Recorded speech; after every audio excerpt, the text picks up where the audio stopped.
morning, everybody. We're at Park Inn by Radisson. It's a beautiful day, a little overcast, but beautiful nonetheless. And my guest today is Joy Doreen Bira. But before we even dive into our conversation, make sure you have My Dawa downloaded on your app, ladies and gentlemen, because it's an app that will save you time. It'll also save you money, and it'll save you the stress of having to worry about whether a product is the real deal or if it's counterfeit. In fact, at the end of the show, you're going to see a snippet of Ted Josiah sharing his experience with the app and how he didn't have to leave the comfort of his home on a Sunday and everything was brought to him. So if you don't already have the app, please make sure you download it on Google Play, or you can just head over to the browser on your laptop or device and type in www.mydawa.com. And there you have it, all these health products, wellness products, diapers, diaper creams, beauty products. They're just all going to be there, available to you and for you. And another thing that I really like about the space is that delivery is free within Nairobi, which, hey, look, who doesn't like free deliveries? Now, I am about to dive into Joy Doreen Bira's story. I'm about to ask her about journalism, how she got into it. I'm about to ask her about things that happened to her in 2016, the arrest, and how that affected her.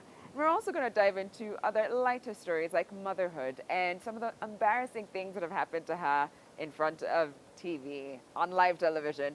So don't go anywhere because this conversation is juicy. So, Doreen, can you tell me about your childhood? My childhood was, what do I say, normal? Okay. But I come from a humble background. Yeah. My dad is a retired medic. My mom is a self-employed woman.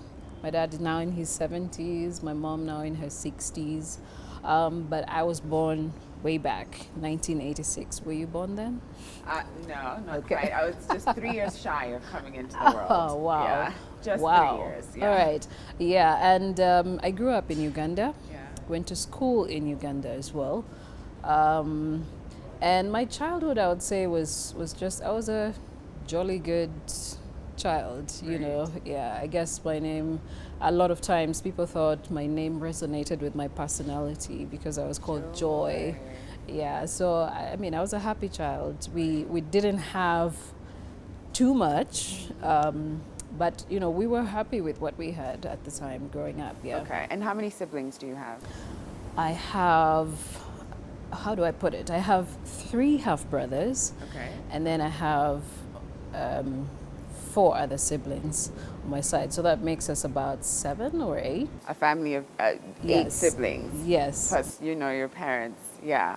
Plus my parents, that would make us 10. Yeah. Wow. Yeah. And what was that like, being surrounded by, you know, like such a large family?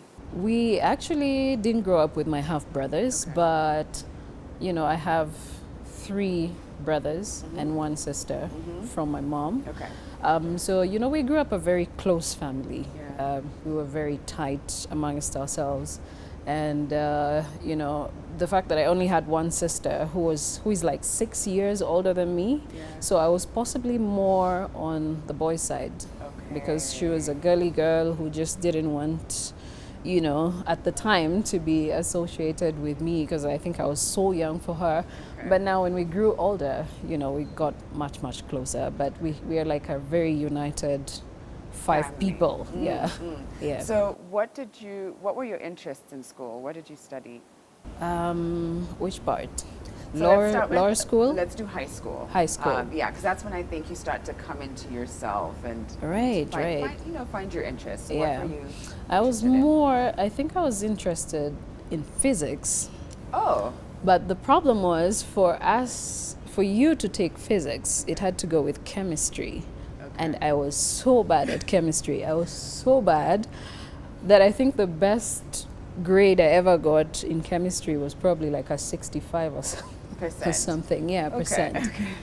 But with physics, I was so good. So I had to drop physics, and because I had to drop chemistry, I also had to drop physics. But I was pretty good with fine art as well. Geography, that was in high school. So in Uganda, the system is you do O levels and you do A levels before you go to the university. Yeah. So in my A levels, I did history, economics, geography, and fine art. Okay. Yeah. Okay. So I was more into the arts Right. and less into the sciences Right. because, you know, my only one science subject I couldn't loved, even take. I couldn't even take. So I know that you did IT, Yes. which was, I thought that was quite interesting in uni. That's How, the how whole did you thing. get into that? Funny enough, when I applied for university courses, my first course, what I thought I really wanted to do was industrial art, industrial fine art, that is. And my second course was mass communication. My third course was information technology. Well, I had like 6 choices, Yeah. but those were my first 3. Okay. And I thought, well, if I don't get, but what I really wanted to do at the university was mass communication. So I knew usually they'll probably skip the first, give me the second. But I never thought they would give me the third choice. So they skipped the first 2 and gave me information technology, which I thought was more a science course. Okay. Because I don't even know why I put it among my choices. It was not something I even thought of ever doing. Okay. But that's where my name landed. So when I read my name in the paper, I'm like, information technology, what am I going to do with it, you know? But my family was so excited. They're like, yeah, you know, you've been running away from the sciences, but then here they are. I'm like, wait, I've been doing arts throughout my A levels. But yeah, that's how I ended up doing information technology for my undergrad. Okay. And Yeah. at which point did journalism start to call you? My journalism, I think, started when I was much younger. I loved watching TV. I loved reading papers. I loved listening to radio, you know. So we grew up with that kind of content being poured in our faces. My dad would encourage us to take up painting competitions and things like that, and you know, encourage us to read the newspapers. And so I grew up with the interest, but I didn't really know exactly what I wanted to do. But in my Form 4 vacation, the Ugandan Form 4 vacation, I was about 16, and my dad thought I was being very idle. Okay. And so he said, why don't you find something to do? I'm like, what do I do? You know, I'm on vacation. I'm supposed to be resting. He said, no. Let me find something to do for you. So he took me to the local radio station in the village, like in my hometown. Yeah. And he's like, well, just find something for her to do here. So he just had a bunch of friends at the radio station. And, well, they thought I spoke good English and they gave me the news to read. And that's how I got onto radio. But funny enough, Yeah. I was not being paid much. Okay. I think what I earned was less than my transport to that station. Okay. It was a little station, you know, deep in my hometown, but what I learned from it was the technical stuff about the station, you know, like how to operate a console and how to, you know, do the microphone thing. Yeah. So I learned, my first experience was actually learning more of that, as in beyond those reading English news and stuff like that. Yeah. And isn't it interesting how a moment like that in, you know, such a tender space in your life can help shape what you want and either guide you further into that career or away from it? It actually did point me in the right direction. And I thought, now that I'm older, I think young girls and boys should go through that kind of experience because it helps them to figure out exactly what they're good at. So for me, it actually laid the foundation for what I thought my interests were. Right. And when I did my A levels, I still had that same interest. And in my Form 6 vacation, I tried to do the same thing, but not quite. But then when I joined the university, alongside my information technology course, I was an evening student, so I had a lot of time, free time during the day, so I spent most of it in the mass communication faculty because I thought, well, I think I can learn a thing or two. And I think because of the time I spent there was a radio station within the campus. I was asked, so why don't you find something to do around here? But of course you weren't being paid for that because you're in university.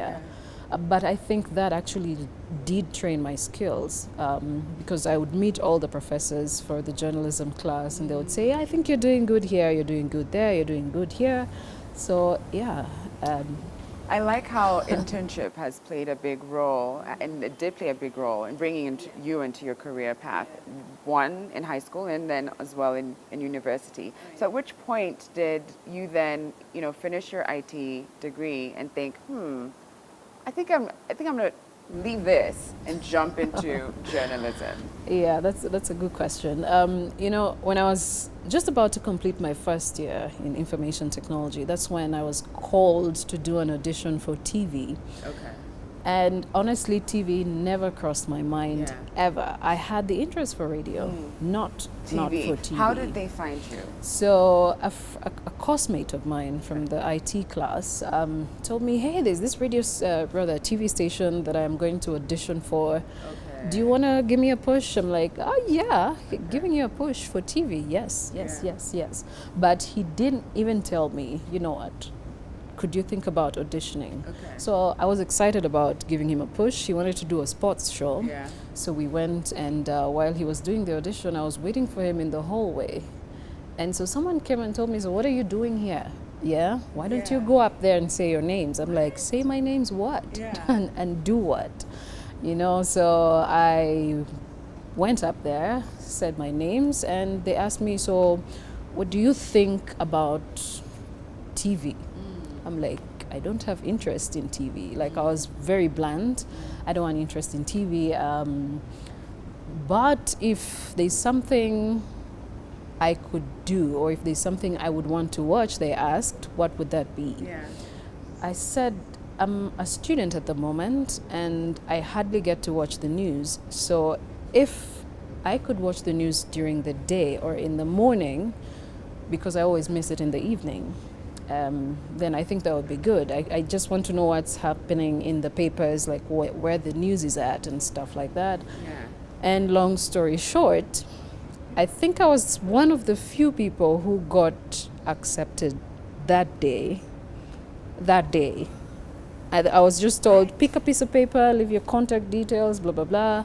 And that's how that's how I got it's into so funny TV. how the universe Yes. works. But what do you think? What is it about you that they saw? What do you think that they saw in you and they thought? I don't know, because I think they had asked, I'm sure, because I was watching all the girls coming down from the stairs, I'm like, wow, that's a lot of makeup, she's too overdressed, I don't think I can do that. Right. But I think it was beyond, maybe it was something I said when I said I wanted to probably know what people are saying about what's making news. Yeah. Then it probably struck the idea of a morning show for them, because there had never been a morning show on Ugandan television. So the next day I was called and told, hey, would you be interested in a career on TV? And I was like, well, I'm idle. I'm just a merchandiser, I was merchandising because I needed money to buy handouts for IT. Okay. So I felt like, well, I think I was more of a risk taker. I'm like, let me just try this thing and see where it takes me. I don't care if I earn any money or not. Let me just do it. Wow. But I think it came from the interest that I had from way back. Yeah. So I did that, and they trained me on the job, and they never told me that in 2 weeks' time you're going to be on air. So I have no presentation skills, no communication skills, well, save for the fact that I spoke good English and could express myself. Great. And then, they trained me and said, so this is how you do it, this is how you read the news, this is how we were trained. I wasn't the only one, but whoever it is that had gone through the auditions was trained. And then 2 weeks later, we were like, tomorrow you're going on the air. I'm like, what? Wow. Okay, so then you then have this morning TV show, but then that's all in Uganda, and at some point you then find your way into Kenya. How did that transition come about? So from the time I got onto TV in Uganda, I was doing a morning show. Then I did radio in Uganda as well, for about 4 years for each of them. And then I think there was a time in Kenya, I'm not so sure, but I think there was a time in Kenya where it was like a transfer period for anchors. And I think that time it was either CCTV or one of these media stations that had shopped a bunch of anchors from KTN. Okay. So then I don't know where the thought or the idea came from of getting anchors from Uganda, but I guess I should say I'm just one of the favored people. Yeah. I always have that kind of favor or something. So someone said, oh, by the way, I saw a news anchor during the elections. We'd had elections in Uganda in 2011. Yeah. And they said, so we saw this anchor and we thought maybe she would be good and stuff. So the HR contacted me. He was given my contact. I do not know by whom, but it must have been Mary Kilobi or something, one of the anchors who had already come to Kenya. And so they called me and said, would you be interested in a career in Kenya? I'm like, okay. How old were you at the time? I was 24. 24. Yeah, going on 25, I think. Yeah. And did you have any doubts about it? Did you think about it? I did have doubts because at that time as well, I had an offer from a Ghanaian TV station called TV3. It's a long story. I probably won't get into it right now because of time. Yeah. But then I was thinking, so the distance between Ghana and Uganda and Kenya and Uganda, because I was thinking, so how often will I have to visit home? Right. So of course I had to drop the Ghanaian offer and take up the Kenya offer because I'm like, well, Kenya, I've been there, I have friends there, a few relatives here and there, so I won't really be as lonely as I thought I would be. So I said, well, let me consider the Kenyan offer. So he's like, could you send me a video reel or something? We can watch some of your content. I did that. I put the CD on a bus and it came through. I don't know if they ever got it. Yeah, and then about 2 weeks later, they're like, so would like to meet you in Kenya. Would like you to go through another audition before we can sign a contract. I actually thought this was a joke because I'm like, this whole communication has been on phone, nothing like, I don't know, was Skype there by that time? I think it was, but there was no real tangible evidence that it's actually happening. But then when they said come, let's sign a contract, so I did my background check. I'm like, oh, so what's the pay like in Kenya? What's basic info. Alan Kasuja, who used to work with Capital, helped me quite a bit. He's like, so this is what it is, if you want to take this, take it. If they say no, then negotiate. And just helped you with the negotiation. So I came, and long story short, I've been here since 2012. Since 2012. Wow, 6 years. We have to take a quick break, but we'll be back with more of Doreen's story.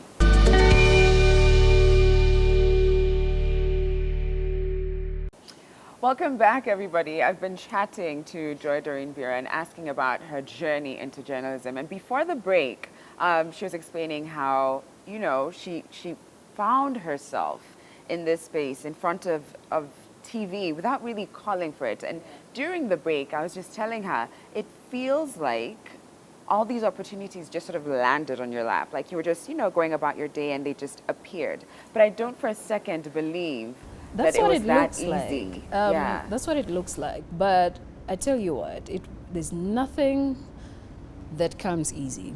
Yeah, well, you're given the opportunity. It's up to you to figure out what to do with it. Yeah. So 2 weeks into my TV career, I just woke up and said, you know what? Yeah.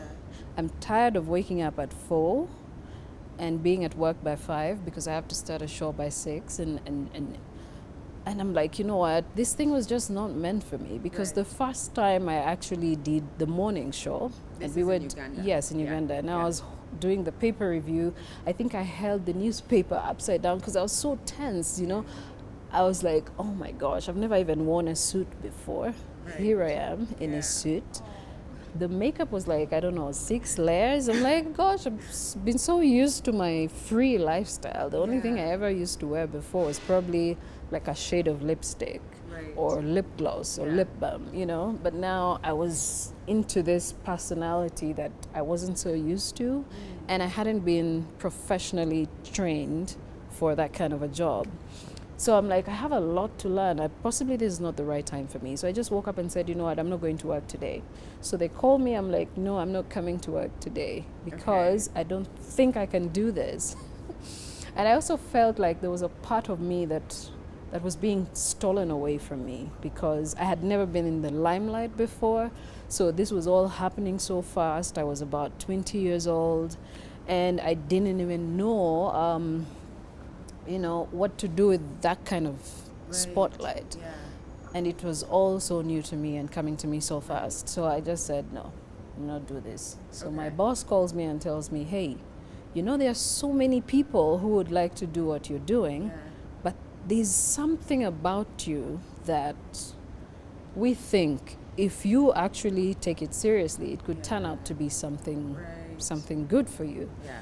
You never know. This IT degree that you're pursuing might not even give you the kind of job that you want to do. So he sat me down and really talked to me for like 3 hours, Yeah. and told me, stop this unseriousness of yours, because I was a typical campus girl who didn't care, because I'm like, whatever, it's just any other job. If I don't take it seriously, I might as well, So yeah, he put me in my place and told me, so listen, this is what it's like. When you're in the limelight, it comes with challenges, but as young as you are, I can see it. Your future is brighter than you're actually looking at it right now. Look at that kind of mentorship. Yes, and what and that he did. guided me throughout. And honestly, if today's young people do not think mentorship does so much, it did for me. Right. Because first of all, I was being trained on the job, and I had all these episodes of back and forth, that if anybody wasn't patient with me, they would have said, what, to hell with you. Forget you. We've got forget a you. number of women lined up outside. Exactly. I want to touch on something that you mentioned briefly, and that is being in the limelight. And you were pushed into it quite early on. And like you said, it wasn't something that you were chasing. It's sort of, you found yourself in the right place at the right time with the right skills. What was that like, being able to navigate the limelight at a young age, and how different is it now as an adult? I would say if it was me alone in it, I wouldn't have done it, honestly. I probably would have had an episode where I just lose it and either get lost somewhere in the middle or be taken up by the whole attention that was coming towards me. But I was privileged to actually have people who are like, hey, this is just a little spotlight in your life.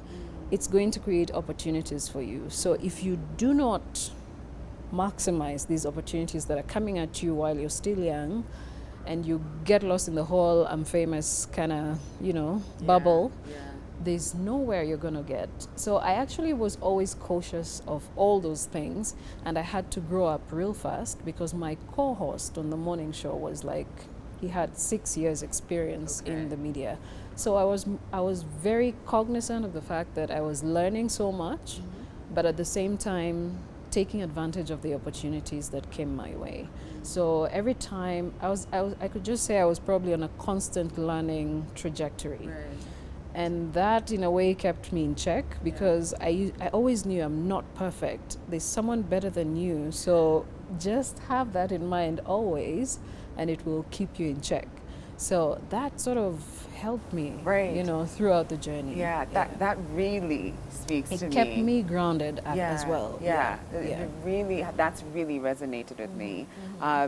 The idea that you are not all that and then some, and that there's always people who are better. If I'm being very honest, even this interview, like this moment right now, before we even filmed, I was like, oh, I'm about to go in and interview someone who does this for a living and has been doing it for like, a decade.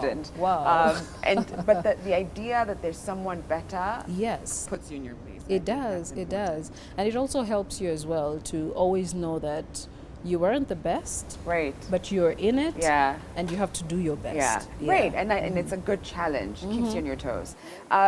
So let's talk about the field of media. I remember when I was younger and I sort of mentioned that I might be interested in media. One of the first conversations that my mom had with me was, so let me tell you what it's really like to be a woman in media, and let me warn you of some of the traps that you might find yourself in. And she painted a picture of that I've found to be true in some elements, that being a woman in this space is a little tricky to navigate. And I'm curious to know what your experience has been as a woman in media.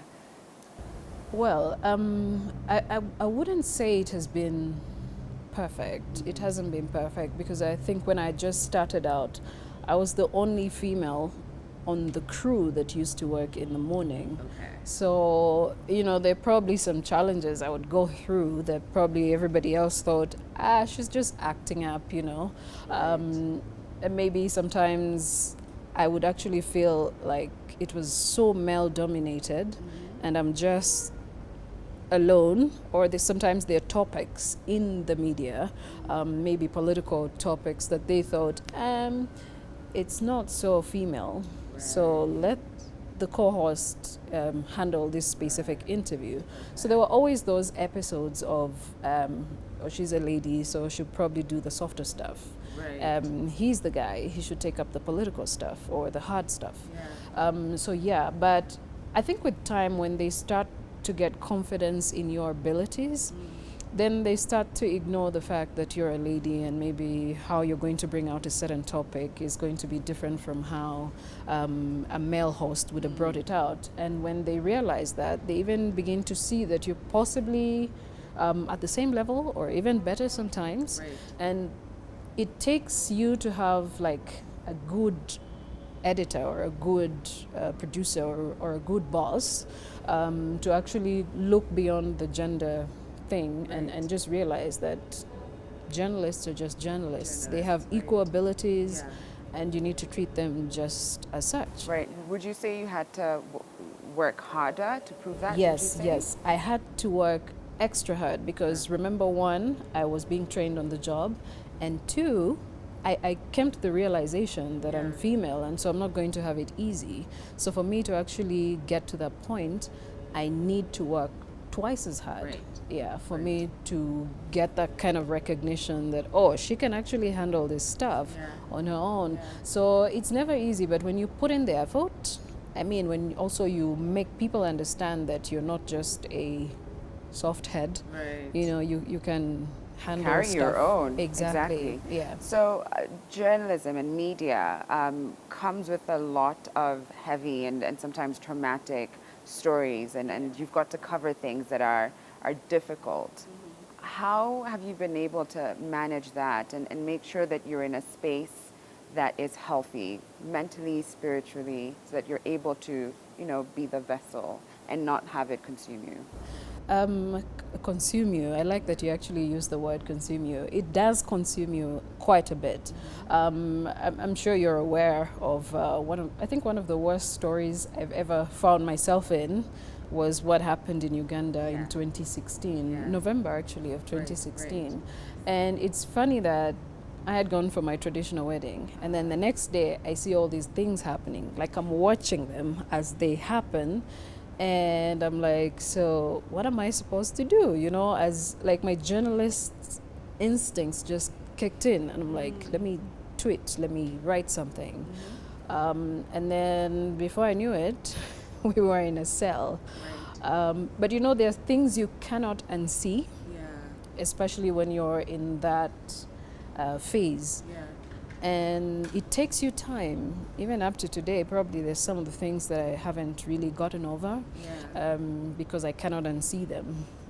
Though I'm now in a space where I'm saying I'm over it, but I keep thinking about the impact it's had on people, the people who are affected by those scenes. Because there's the issue of trauma, not just from the gunshots, but from people being killed. And then these are two different things. One, it takes a toll on you that there's a society that's actually living in a certain way. Yeah. But as a journalist who constantly reports on such issues, you sort of become numb at some point. Right. Because I was thinking, it's just happened to me once. What about the other journalists who have to do it over and over again? Who cover crime, who cover investigative stuff. Right. It takes a toll on you, and sometimes you probably become less emotional.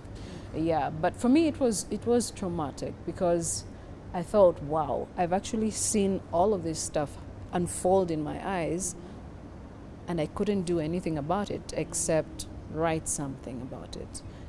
And then I could not tell the entire story because there's something called intimidation at the back.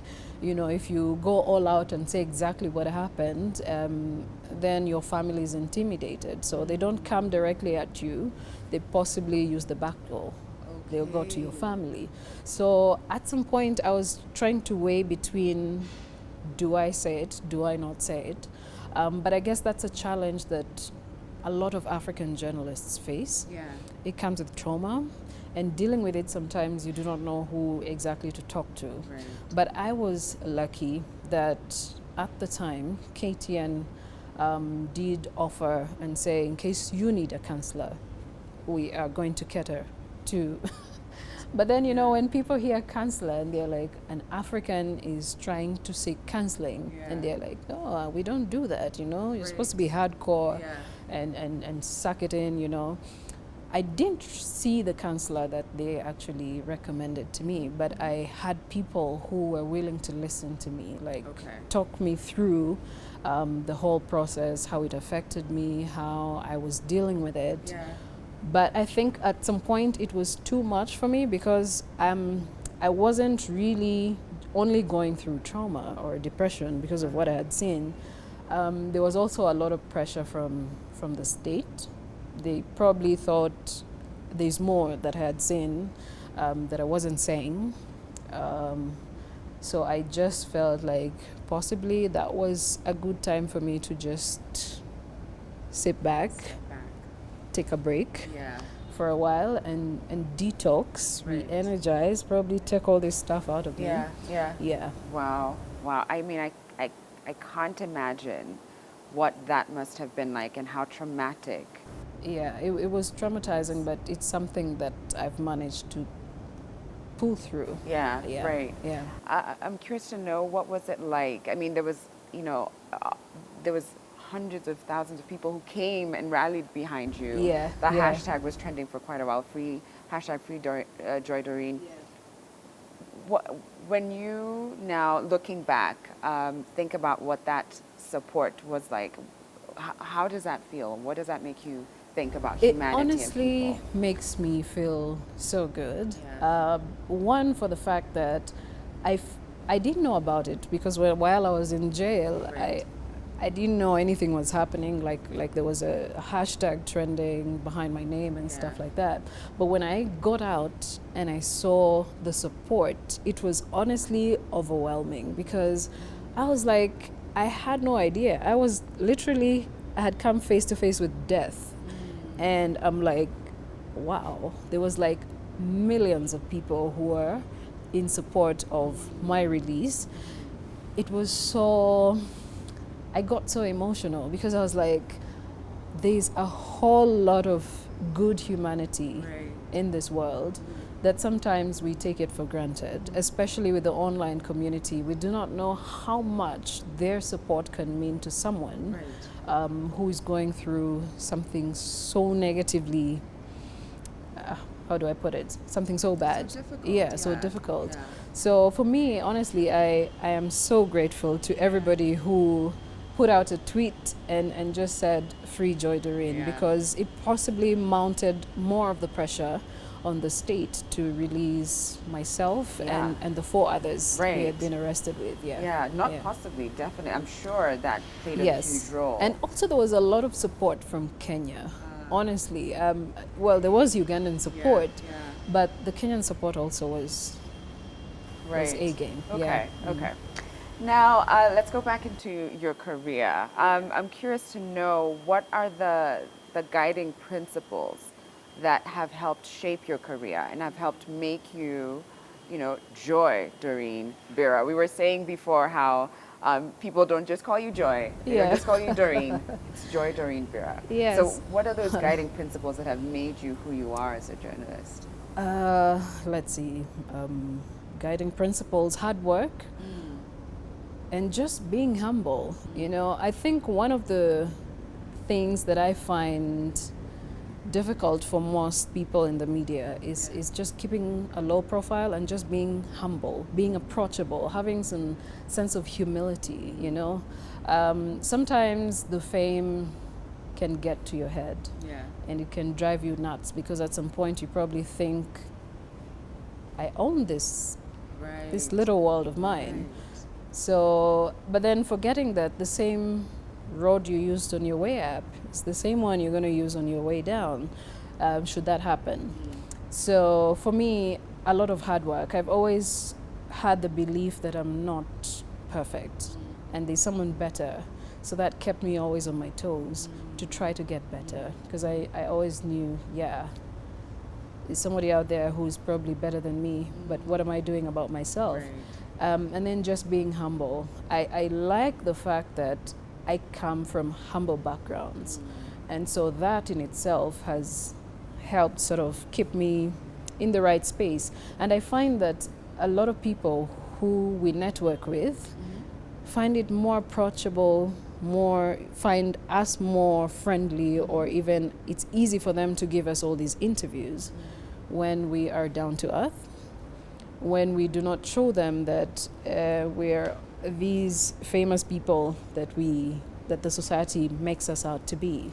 And so it's easy for them to open up to us when we are in that space. When we come to this, just the normal level, we become relatable to people. And for me, I think that's what has worked for me. Right. Humility and hard work, two guiding principles that we can all use. Now we're going to take one more break. We'll be right back with more from Joy.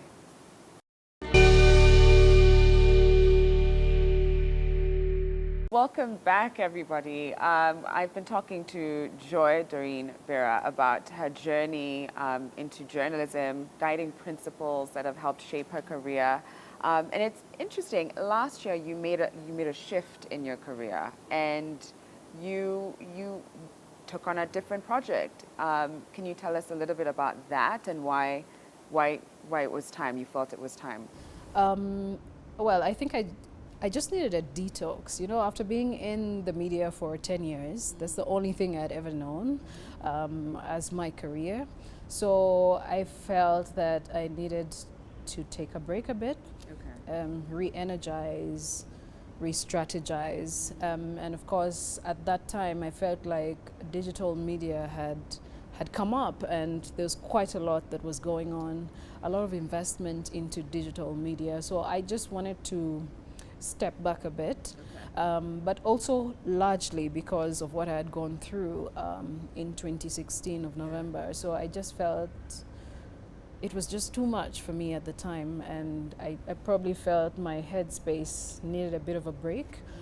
So I just thought to take some time off. I actually first took a sabbatical before I now came back and now resigned from KTN. But the whole point of it was just to detox. Dress down a bit from all of the fatigue that I had accumulated over 10 years, and just think about what else I could do. Because I'd been doing a lot of short consultancies throughout my 10-year career. So I just thought maybe I could use this opportunity while I'm having a detox to as well sharpen my skills in something else, something that I had been growing over time, which was communications consultancies. I had been doing these for some years before, so I had an opportunity and I took it up. It was a Kenya Strategic Extractives Advisory Facility here in Kenya that was being funded by DFID and UNDP. And so they just needed a bunch of 5 advisors to help the Ministry of Mining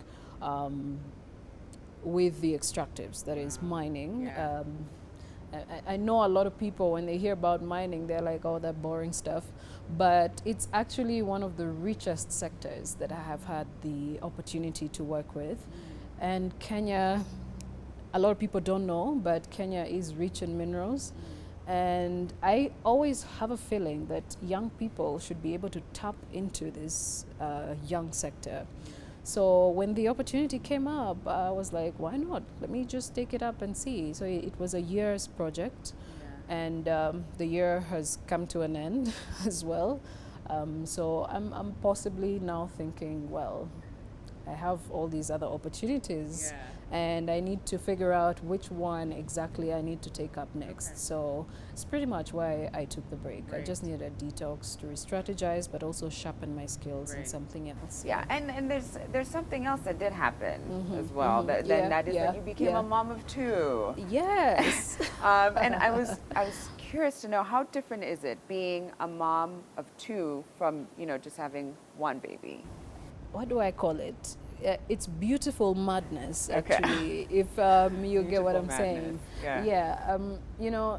It's one thing to be a career person, and then it's another to be a mom and a career person Right. all together. Yeah. For all the moms, I'm sure someone else is saying, well, there are so many people who are doing it. Why are you making it such a big deal? But I think when you're experiencing it for the first time, it is a Right. big deal, you Yeah. know, and it's I think something that you take up with a lot of excitement, but it also comes with challenges. You know, when you have to travel and then you're thinking, oh, the baby is only 2 months and I have to travel and I have to work, you know, and I start thinking, wow, it actually is a task that you take on, but it's a beautiful thing. You know, when you look at these young children that you bring up all the way from scratch, you start thinking, I'm actually playing a big role in this world, you know, of bringing up a child, looking after them, taking care of them, and just watching them grow. I think it's a very beautiful thing. Yeah. I read an article, or saw an article that you talked about how different it was breastfeeding one baby Yes. from the other. Yeah. And it just, it caught my attention just how different it is. And you sort of go into it thinking, this is how, Yeah. now that you've done it the first time, you're Yeah. like, I've got this, I've got this. Second baby comes and you're like, what am I doing? Yeah, exactly. Ooh. Yeah. You know, with the first babies, of course, you're always overwhelmed because sometimes you probably do not have any prior experience. And in as much as you have people to guide you through it, it's always something different when you're doing it for the first time. Right. And then the second baby comes and you're like, I'm a pro at this. I know what I'm doing. Yeah. But then you start to realize, okay, I think I'm giving more time to the younger baby and less Right. time to the older Oh, baby. yeah. And so now you have to start figuring Right. out how to create Now time. the challenges are different. Yes, It's a and little then there's different. a husband in the middle the of all mix. that, and then you're And like, then there's okay. a career, a blooming career. Yeah, and then they're friends. then They're like, yes. so now that you have kids, you think they do not matter in your life, Right. you know? And you're then like, there's "Oh, slow down." Doreen as well that you need to Yes. take care of. There's just so much.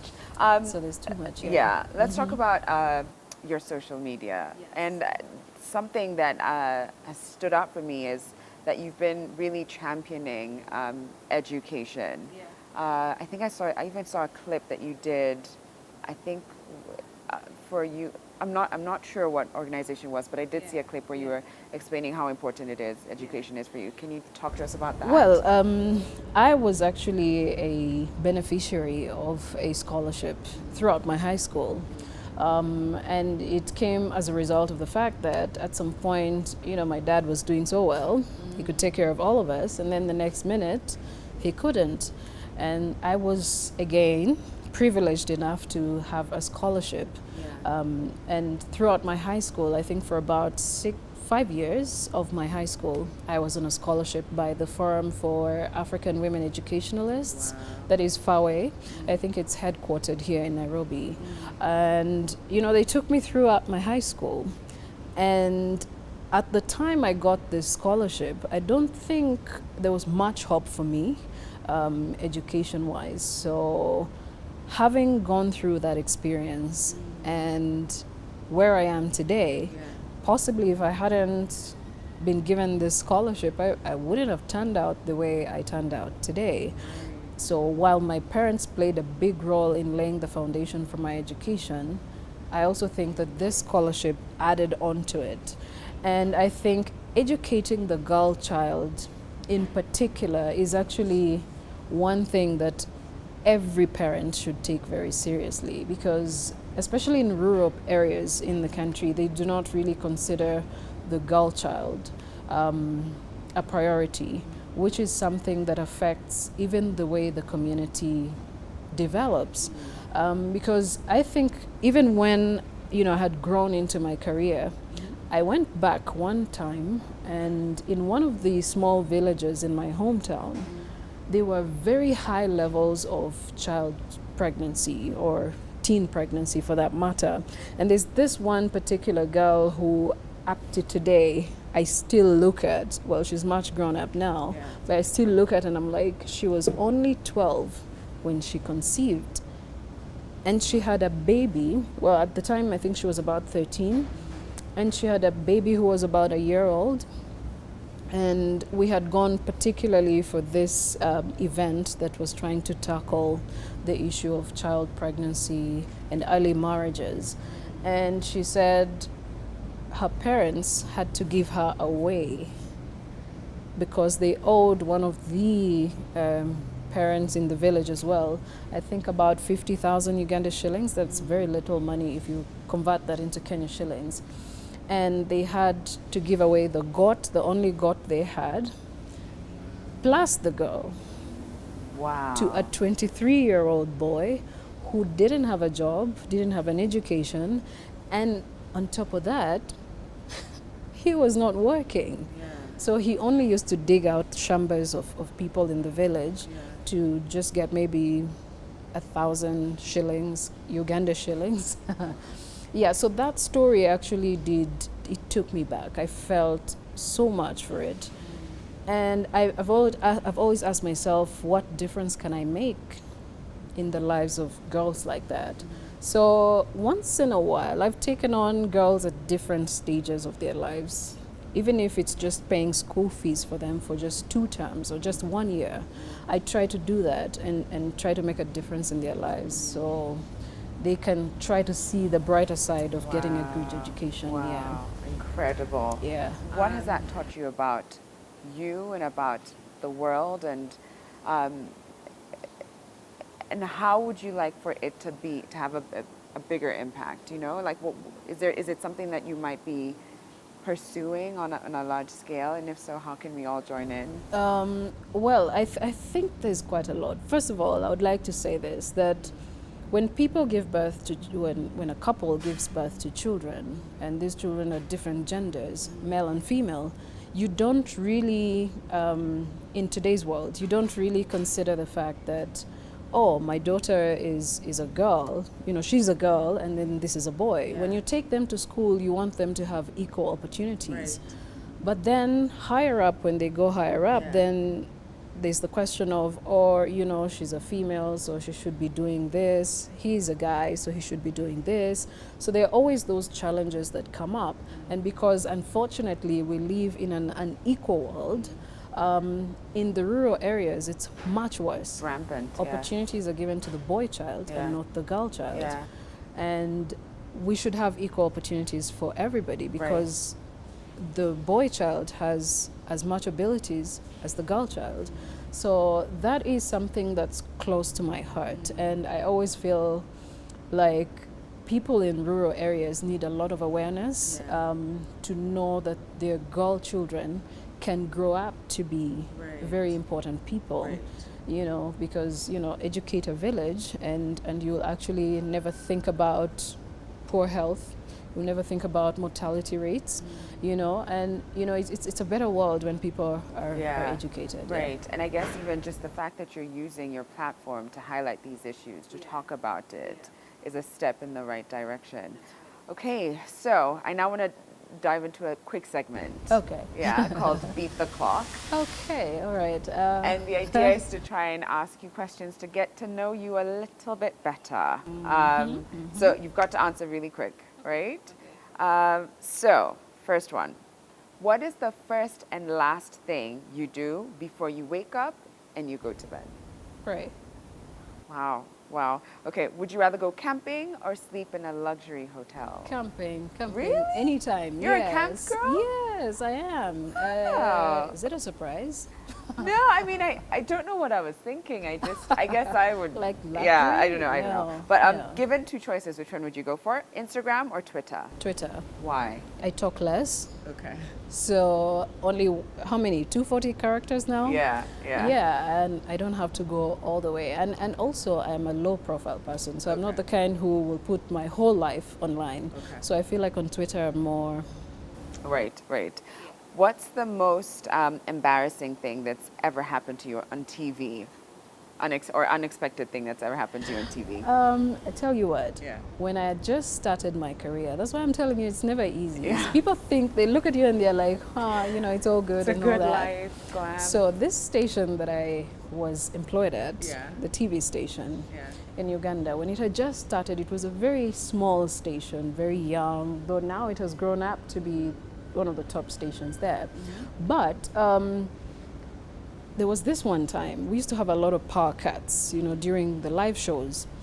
And this one time, power cuts, and we're like, okay, so let's just wait for the power to come back because the generator is not working. So we start talking about how long we had not been paid for. And it was like 3 months, I think it was two or 3 months. Okay. And we're like, so when are these guys going to pay us? Yeah. Yeah. And the power came back, but the screen was still black. Oh my God. I already see where this is going, and I'm just getting uncomfortable thinking about it. Okay. So because we used to have live call-ins on the show, Oh God. so these guys are calling and they're like, you people, No. how have you been working for 3 months without pay? No. And the whole show was messed up. You're kidding me. That is so embarrassing. But How trust did you me. explain that? To, how did you explain that to production team? And they're like, managers? you people are always happy. We even think you people are paid per day. We think, oh my gosh, we didn't know that this is what you guys go through. And my co-host and I were like, what just happened? I mean, I'm just getting hot thinking about how you had to explain that. But guess what? Yeah. This stuff happens. I mean, employers sometimes will take long to pay you. so what But did we they- were like, we are not even complaining. So we were even having a conversation with the producer when all of this stuff was happening. It's just Yeah. that our mics were on, his was not on because he didn't have one. So yeah, that's one of the most embarrassing, but I don't regret it. It happened. Yeah. And It made for good television, I'm did. sure. It did Yeah. make for good television. Conversations about what people go through, when they're not paid for so long. And it was interesting, but it was embarrassing. Oh, it man. was so embarrassing. Is that clip on YouTube? No, it's I not. really Back wish. then, YouTube was not such a big deal. No, they need to find it and put it on YouTube. I'm telling you, that's going to have I'm sure they hundreds even of threw thousands away of the views. tapes that they used to record that I show. wish I could get my hands on that. Okay, last question. What is your favorite time of year, Doreen? December.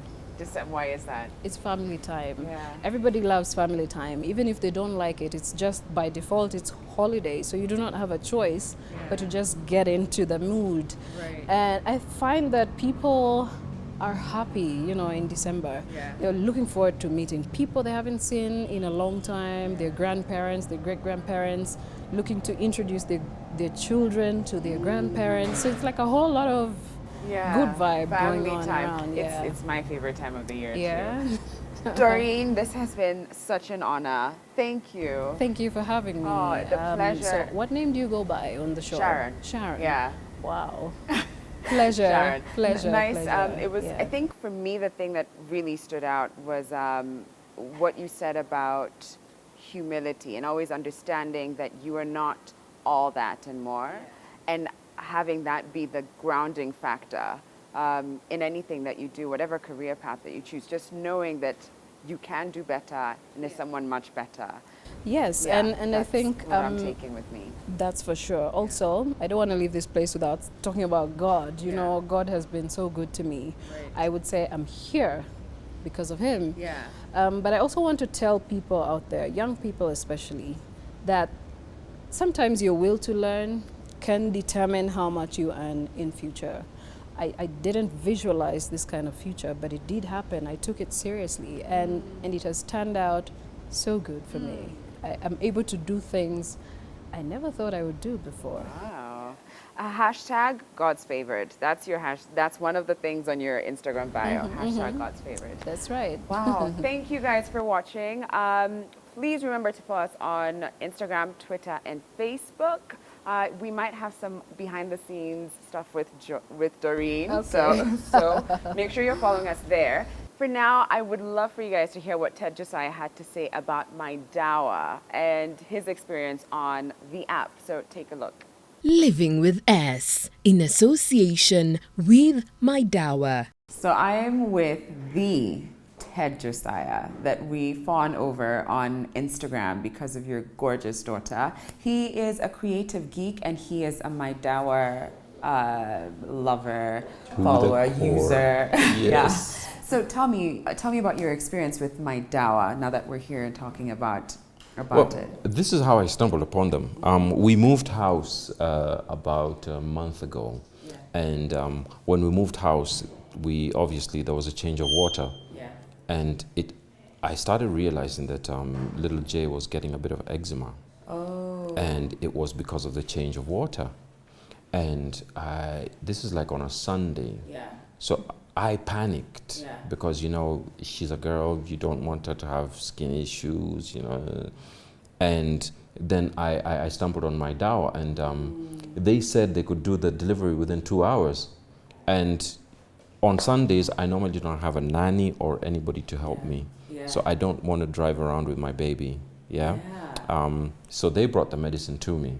And that was really effective. On a Sunday, within 2 hours? Yes. So what was that like? So did you just go to the site and go and I went to the site, and I was a bit confused when I went to the site because normally people don't go to websites. So you start wondering, okay, where do I click? What do I do? And somebody popped up and started actually conversing with me and giving me the instructions, which was so helpful. Because I was about to give up. When you're on a website, you're wondering, okay, so what do I buy? What do I not buy? And being a man, you don't know what you want to buy for your child's eczema and that kind of stuff. So that was really, really helpful. Wow. So what other kind of products have you ended up purchasing that you can share with us on My Dawa? The other good thing, which is, dudes always do their shopping last minute. Huh?